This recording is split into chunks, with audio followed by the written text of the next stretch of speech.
सो दोस्तों XUV700 जो कि हमारे भारत देश में काफ़ी ज़्यादा सेल हुई है और इसका डिमांड भी काफ़ी ज़्यादा है, जो कि कम खर्चे में बहुत ही अच्छी गाड़ी है। लग्जरी लुक है, काफ़ी सारे फीचर्स है, बट इसके अंदर कुछ दिक्कत जो है वो कस्टमर फेस करे। शुरुआत में इसका डिस्प्ले का इशू आ रहा था, डिस्प्ले ब्लैंक हो रहा था, डिस्प्ले हैंग हो रहा था, बट कंपनी ने इसके ऊपर वर्क किया और इसका परमानेंट जुगाड़ निकाला, इसका सॉफ्टवेयर वगैरह निकाला, जिसकी वजह से ये प्रॉब्लम जो है वो रिज़ॉल्व हो गई है। बट इस वक्त इसके अंदर जो प्रॉब्लम आ रही है वो है हमिंग नॉइज़, जो कि अगर ऑफ रोडिंग में गाड़ी जाती है तो वहाँ पर सस्पेंशन में कुछ आवाज़ आती है, जिसकी वजह से काफ़ी इरिटेशन होता है। तो चलिए हम यहाँ पर वीडियो में देख लेते हैं कि किस तरीके की आवाज़ आ रही है। हम भी यहाँ पर ऑफ रोडिंग पे निकले हैं गाड़ी लेके, तो देख लेते हैं कि इसके अंदर किस तरह की आवाज़ आ रही है और कस्टमर का एक्चुअल कंसर्न क्या है।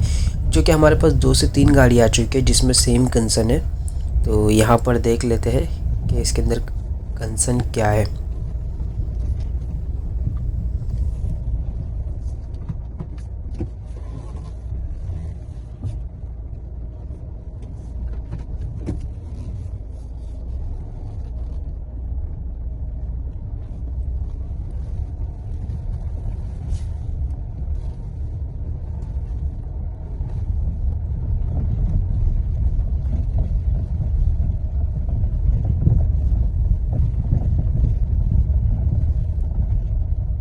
दोस्तों आप लोग यहाँ पर आवाज़ सुन सकते हैं, किस तरह हल्की वाइब्रेशन में थोड़ा हमिंग नॉइज़ है जो आ रही है ऑफ रोडिंग पे।